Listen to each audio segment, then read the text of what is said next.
Yes, my name is Daniella Orihuela. I'm the Director of Educational Programs at Frost Science.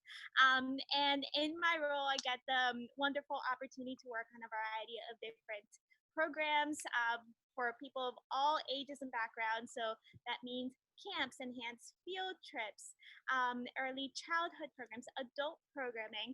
And in between that, I've had the opportunity to work on various of our live programs, but I get the great special opportunity to be able to host one myself.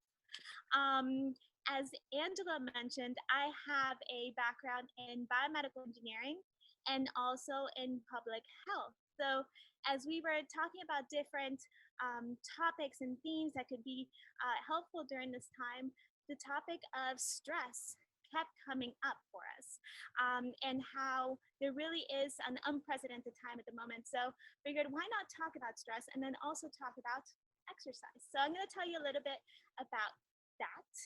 So to start off though, I want to wish everyone a happy World Health Day. World Health Day was actually yesterday on April 7th. It is also National Public Health Week this week, April 6th through April 12th. And during this time, it's an opportunity for us to definitely thank our healthcare workers, but also reflect on ourselves and see what can we do for our health. And this got me thinking of like, well, so what is health?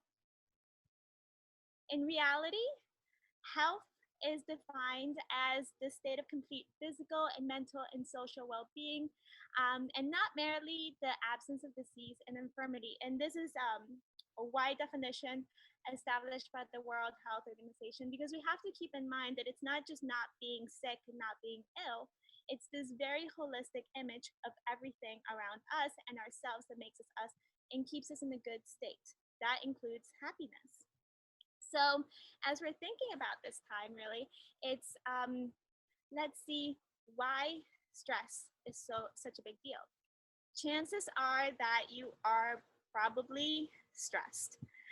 These are unprecedented times. Practically everyone out here has had some part of their daily routine affected, whether it's that now you're home more often, that you have to figure out how to work from home, whether it's that now you have to help out or work with homeschooling, that you're not sure, you don't see your normal friends and family. All of that can be definitely feelings that you're happy that are going through you. You might even feel like this little dinosaur here to the bottom left. So just kind of like cooped up, like every day is the same, that, just there's nothing moving, there's nothing going on, and you just are very out of control for many things. And it's important to note that not everybody reacts the same way to all of these different stressors that are going on. So we have to keep in mind how everybody has different factors that are affecting them. And that also, as we're going through this, and I know most of us are in shelter in place, shelter at home, kind of having this physical distancing from a lot of people, loneliness can be a very big risk factor in terms of having negative impacts on our health and providing and adding a lot more stress.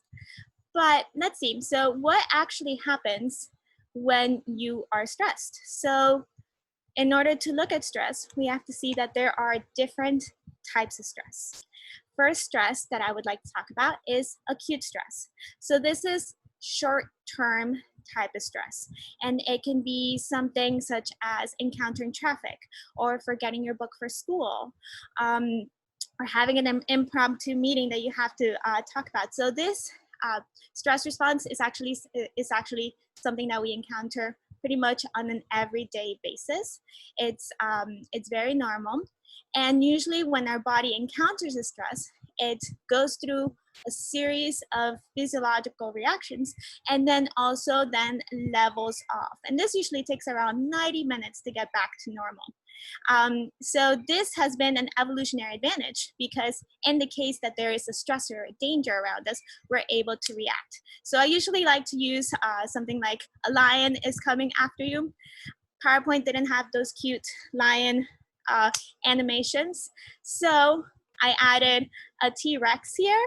So you are around and you find the T and you encounter a T-Rex and you have to, your body responds and you have to either fight or flee for this particular reaction, for this particular situation.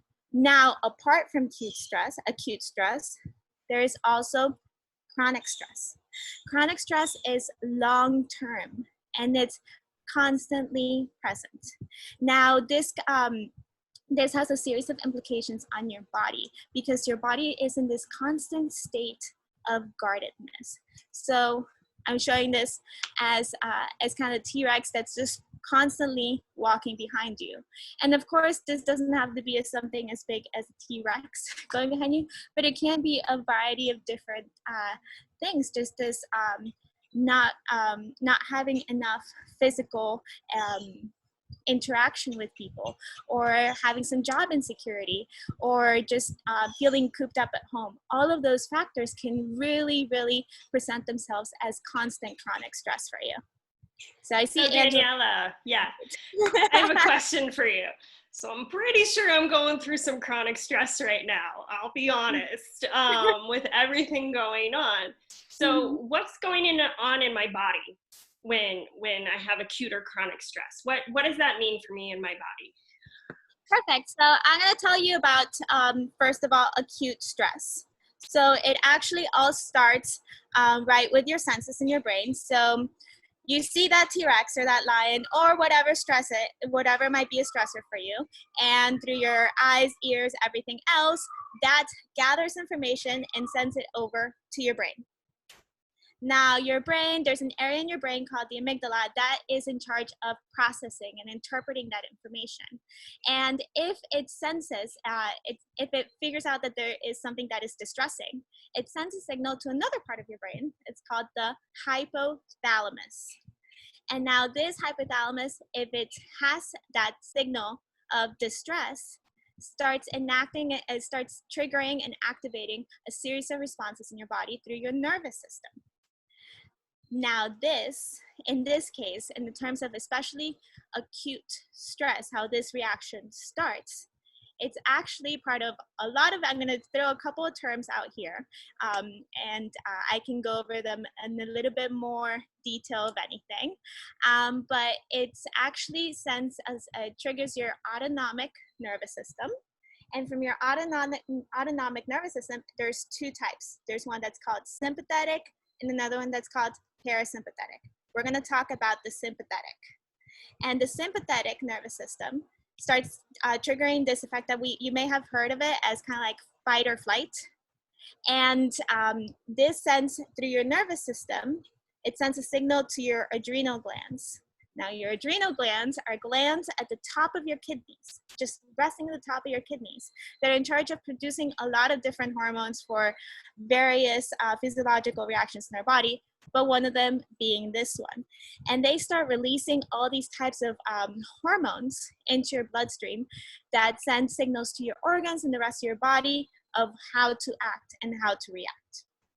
So this is, in essence, in a nutshell, kind of what's happening as soon as you sense a stressor. Now, what happens to the rest of your body is this cascade of reaction.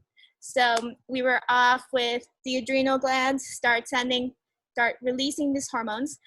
These hormones are actually, you may have heard of it as epinephrine or adrenaline, and then also cortisol gradually.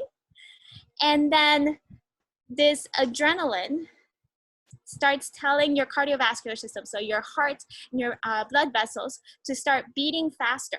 It means that your heart rate and your blood pressure increases because it's trying to send blood and oxygen-rich blood to the rest of your body in order to act. Now, part of what happens as well is that, and this is one of the most identifying factors when it comes to stress, is that your breathing rate increases.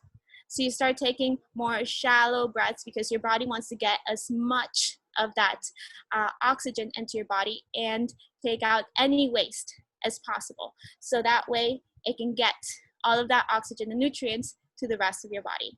And what's troubling sometimes with this is that if there's people that have a particular condition such as asthma or COPD, this can actually trigger a negative response to them. So it's just something that we have to be careful with. And then it can also cause, just serious hyperventilation. Next is something that we are also very familiar with, is that your muscles tense up. Your muscles are really like getting ready to spring into action, and they're getting pumped with all of this blood to be able to do whatever it is that you're going to go to do next. And then your digestion, anything like your stomach, your intestines, actually all of that process decreases. It sometimes even stops completely, because your body's trying to divert all of that energy over to your extremities, again, to be able to spring into action. And then we know, energy laws is that energy can neither be created nor destroyed. We have all of this energy built up to us. So in order to kind of like give our body some release, it actually releases heat through the increasing, through sweating. It's a very, very normal reaction. So I hope that answers a little bit of your question, Angela, in terms of what is that full response. And it's incredible what your body goes through in order when it just senses any type of stressor. It does answer my question. I think my hands are sweating now, and I'm starting to get a little bit of these body reactions happening just by sheer suggestion. I'm going to be honest, it very much feels that way. So I can't wait to learn more about what's going on, and especially when the stress just keeps continuing over time, and what differences, if any, that creates. Definitely, it can be a little bit overwhelming when you're thinking about all of these reactions that are happening. So the key thing is that usually anything that goes up comes back down, and that's the idea behind acute stress. You see something stresses you out, you encounter the T-Rex, and you flee and get away from it, and then eventually your body relaxes back and goes back to its normal balanced state. However, what's dangerous is if the brain and your body keeps sensing something as a stressor, something as dangerous, and it stays in this like long-term guardedness, which means that your body keeps releasing all these different hormones that trigger these responses, which puts everything into kind of overdrive. So we talked about the adrenal glands before. So there's also these like cortisol is which is a hormone, keeps being released at a high level, and then your body is also having this overexposure to adrenaline that, as we mentioned before, has all of these effects in your cardiovascular system, on your respiratory system. So all of that is going on. And then there's also research that shows that the more that your body stays in this guardedness, then the lower levels of serotonin, which is a hormone that helps boost our mood, are being released. So there's lower levels of serotonin, which puts you at risk, unfortunately, for a lot of different other conditions, such as a higher risk for depression. Now, let's go back to cortisol, because cortisol is a very special, very important hormone.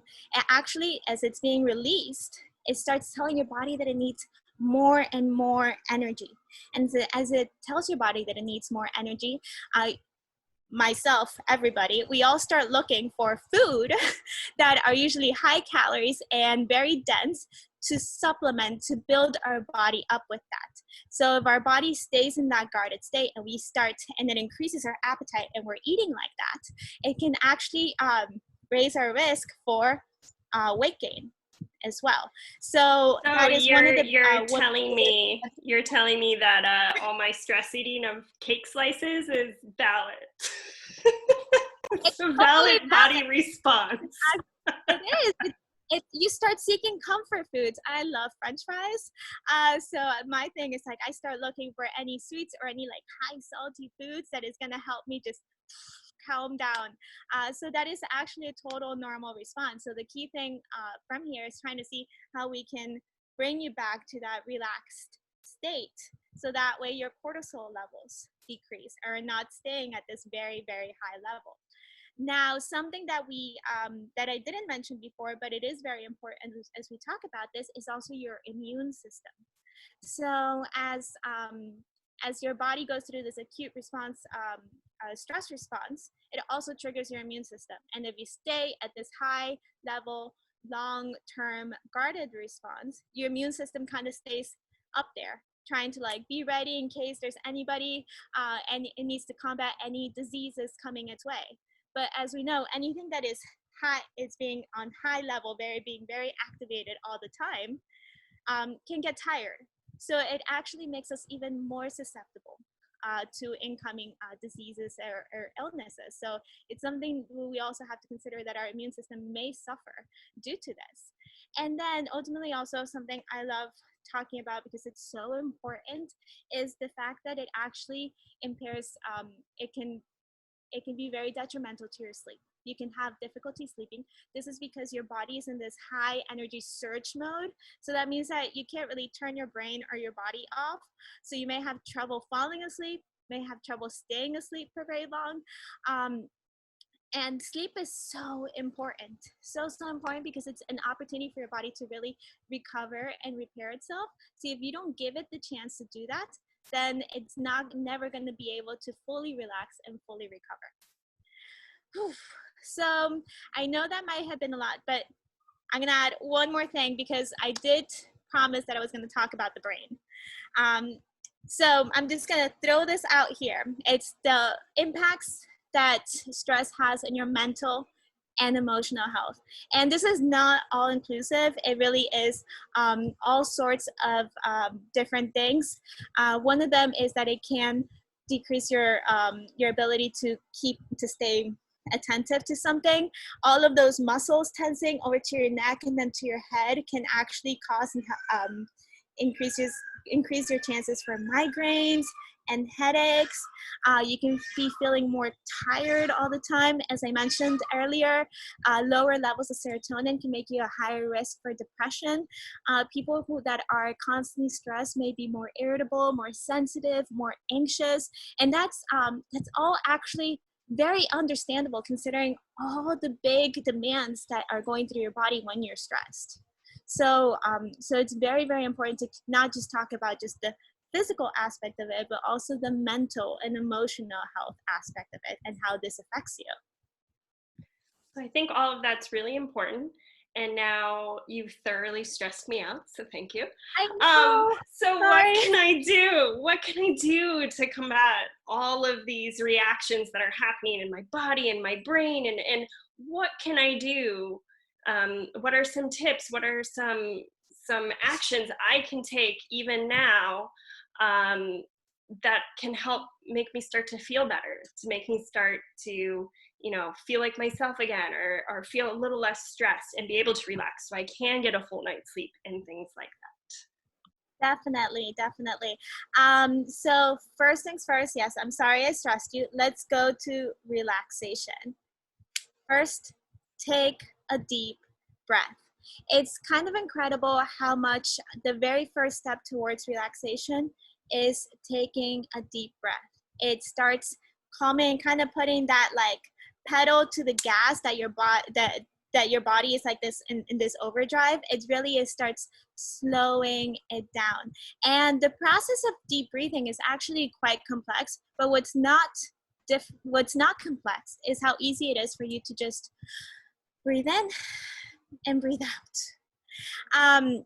Breath really is both voluntary and involuntary, and most of our breaths every day are very shallow. So the fact that you're taking a deep breath is signaling your brain that you need to slow down and really start calming down. And this first step actually starts triggering that other part of the nervous system that I mentioned earlier, that I mentioned the sympathetic nervous system. Now I'm going to talk about the parasympathetic nervous system. So it's actually the counter to everything that we have been talking about, and is activated when you start relaxation. So, and this is a very helpful tool when you feel like you're not in control of a situation.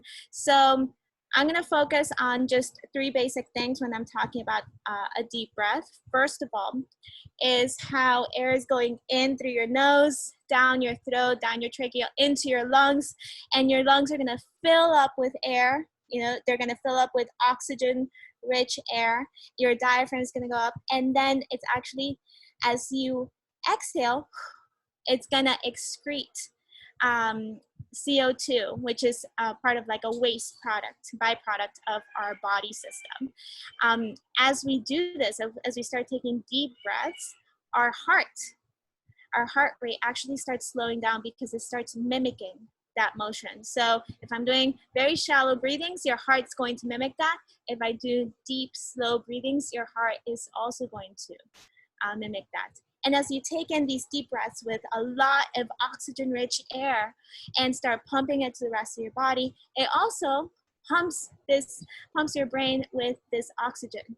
And this is going to help ultimately calm you down and really kind of clear your mind and be able to focus a little bit better. So it has incredible beneficial aspects to it. So the very first thing I would like to say is, I mean, and Angela, if you're there with me, you can do this with me, is let's take 2 deep breaths. Can you do it with me? Okay, ready? Yes, I am ready. I am ready. Okay. So taking a deep breath. Let it out. One more. Out. And it's up to you if you want to close your eyes as you do this, but even just the very voluntary action of doing this, I hope if you did it at home as well, that it actually started triggering this a little bit more of a calming mood after especially talking about all of that stress. It did. I think I need about 20,000 more of those, but yes, it did. Definitely. And it's something that I'll go over some tips and things after, but it's something that's just so incredibly important. And as we talk about deep breathing, is when I want to switch the conversation over to exercise. Because in reality, exercise is actually very good positive stress, but it is classified as a type of stress because it's triggering your body to go through a series of reactions that are going to be very similar to what acute stress is like. But ultimately has very, very, very beneficial things. Like the list of benefits from exercise are really extensive. It would take me hours and probably a conversation with I would have to invite various of experts from all different types of fields to really be able to show you a full image of how beneficial exercise can be. But ultimately, it's just a good reminder that exercise is good for everyone. The standard recommendation is, yes, to do around 30 minutes of exercise nearly every day. But I'm also conscious that everybody is a little bit different. So you got to do whatever ultimately works for you. So, and of course, if you're not used to doing regular exercise, especially strenuous exercise, one of the best things is to also consult with your personal physician to be able to go into a routine that would work best for you. But there are all sorts of different types of exercise that can be very, very useful. So as we go through exercise, it's important to see what is the actual response. And some of this is going to actually seem very, very familiar. I'm just going to twist and add a couple of little things from that acute stress response that we talked about earlier. So as your body starts moving, it's actually a very kind of like just voluntary action that tells it you're going to move. Your adrenal glands do start releasing hormones, and again, mentioning like that those hormones being adrenaline and cortisol.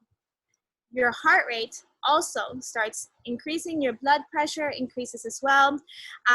Breathing rate also increases to be able to take in more oxygen, because one of the key factors for this is going to be your muscles. Your muscles are going to start taking in energy and really generating that force for you to be able to do that exercise.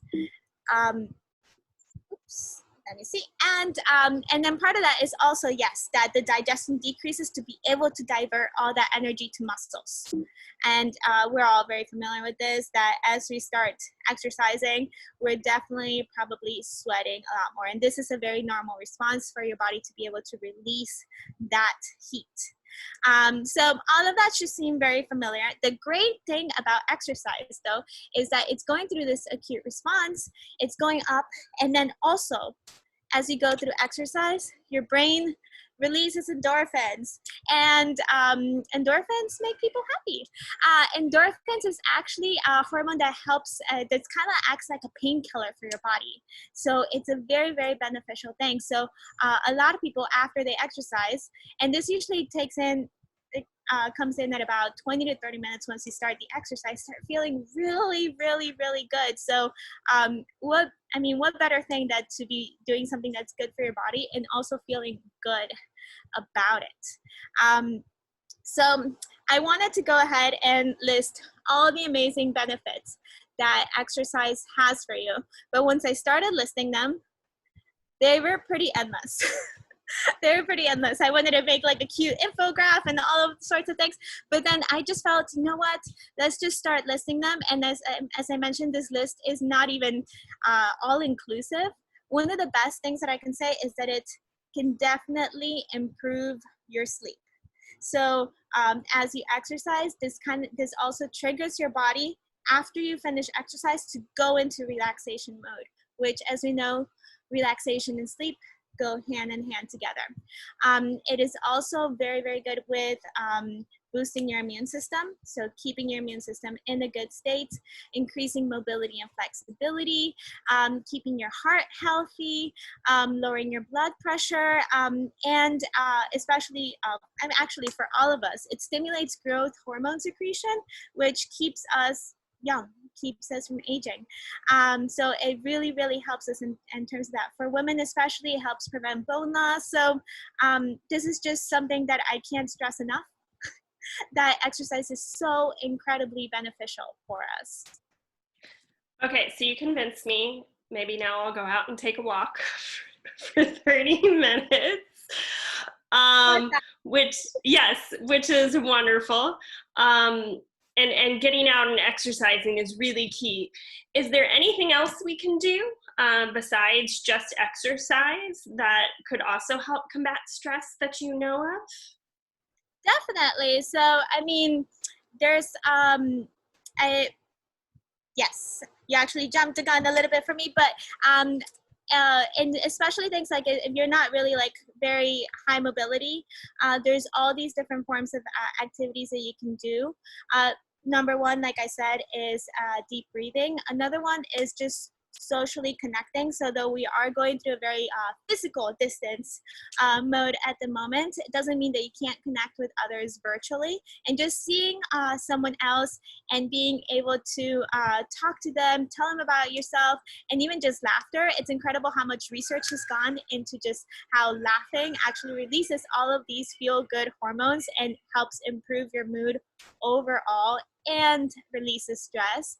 And then what I like to call a little bit of like brain training. So even if it's reading a book, doing a crossword puzzle, doing a jigsaw puzzle, any of those activities that just keeps your brain active are also different things that you can do to yourself to keep yourself healthy in all aspects, both physically and mentally.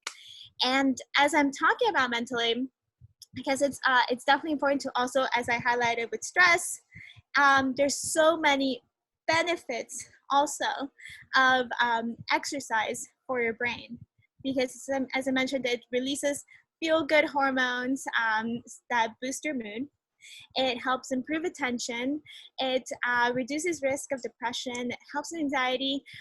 It protects telomeres, and telomeres are kind of like these little edges of our cells that every time a cell replicates, it starts getting shorter and shorter. So imagine if it's protecting that aspect and helping us not age as quickly. And then probably my favorite is it really starts stimulating new neural connections. And this is your brain's plasticity, one of my favorite terms, neuroplasticity. And the picture actually here on left-hand side is actually an image from the NIH that is showing you new neural connections. So imagine that after you do exercise, you not only get all of these benefits right after exercise, but also as you do it continuously and afterwards, you start also getting and reaping all the benefits from it. So it really is amazing. I'm going to go back to your question, Angela, then. What can I do? So I mentioned a couple of not so movement items, but there are just simple movements, such as going out for a walk. Even if going out for a 10-minute walk outside by your neighborhood, walking your pet, that can make such a big difference. Meditation, so just keeping your mind focused, disconnecting. There's so much overstimulation going on right now because of news that sometimes it can be a little bit overwhelming. So just taking a moment to disconnect and focus your brain on just breathing, that can make such a big difference. Going outside, so there's actually, imagine, there's so many benefits to going outside. I've decided to do my session today out here outside because of it. Imagine if you were to go outside and do exercise, win-win situation. Connecting virtually, as I mentioned, at the moment is one of the best recommendations, just to stay healthy, not feel lonely. Because, and we have to consider that all of us are going through this situation in a way at home together. And then I like this one because they say just snuggle up with any cuddly friends. In this case, I have my dog. So just pets are an amazing comfort to be able to really hug them and spend time with them, release that oxytocin, those feel-good hormones, because it's going to be something that's going to help you get through a difficult situation. So that is pretty much it for me. I do want to say that there's so many resources out here in the Miami community. These are just some of them. First of all, can't help but plug in Cross Science at Home. We have so many different things going on, but even just around our community or around the world, there's so many different things that have opened up their services to kind of help us get through these difficult times, whether it's cooking lessons, it's science activity lessons, it's virtual museum tours, it's free exercise videos, meditation sessions, all of that. Any of that is going to be helpful. You just got to find out what works best for you ultimately. I think I'm going to go ahead and pet my cats that I have because I heard that reduces blood pressure. So I'm going to give that a try for sure and go and take some walks out in nature. So thank you so much, Daniella. That was really inspiring and so much wonderful information to learn. One question that I did have was just, there is, and you kind of touched on this, but there is so much overstimulation with the news and online resources and just information coming at you in so many ways. What does the science say? Are there any recommendations in terms of, you know, ways we can kind of cope with that so it's not so much of an overstimulation, or ways that we can look at that and get the information we need, because it's important information to be keeping up to date on. But I notice when I'm like watching it on my phone constantly before I go to bed, then I'm having trouble sleeping at night. So what is the science saying? Kind of, is there a way to better balance that, or what can we do? I think all of us have different thresholds, so you definitely have to figure out what works best for you regarding that. You mentioned earlier that you have difficulty going to sleep after seeing all of these news, so maybe there is a moment that you need to establish a bed routine and be able to disconnect a little bit to give your brain that kind of like moment to be able to relax and be able to go to bed. In terms of science regarding overstimulation of news, that's pretty much what I've been gathering, is that we have to get our news from credible sources. So then that way you don't start triggering all these different theories that may not be valid, and then take it slowly. So maybe start your morning off with that, but then make sure that depending on how your day is going, that maybe you don't need a second or third or fourth dose of the news towards the end of the day. Maybe you just have it every morning because you know what is affecting you. And every day is different. Some days we have good days, and some days we have not so good days. And that's all right. I think we all have to be very just very positive and keep it in mind to ourselves that everybody is having a difficult time. So it's okay if every once in a while you're having a difficult time too. That's really helpful and good to know. And so the last question that I have is just, you mentioned a little bit on nature. And now that the weather's starting to warm up everywhere across the country, and luckily we live here in Miami where it's nice and warm and generally it has been beautiful weather outside, what are some of the other benefits? What's the science behind the benefits in just being in nature, and how can we really harness that given our beautiful environments, and also for people watching wherever you may be watching, you know, as the weather warms up for them, getting outside, and what's the science behind that kind of really benefits of nature? Definitely. So, I mean, let's start with sunlight, just in general. Um, no matter what age you are, it is always recommended that you go outside and get a bit of sunlight, get some vitamin D, because that's actually very helpful for your musculoskeletal system, for preventing bone loss. So that alone is just such a huge, just a huge benefit to being able to go outside.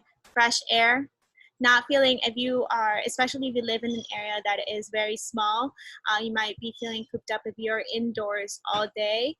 So just going outside, getting a breeze of air, getting some fresh air, that can already help just stimulate your senses, because even your sense of touch is being activated, and being able to really, really take those deep breaths and be able to admire the amazing environment that you're in. So I think overall it's there's many benefits. Even, I mean, there's research going into like color. So just being outside here with all the greenery around me is just promoting just such an great opportunity to be able to have a very diverse kind of experience as you're going outside.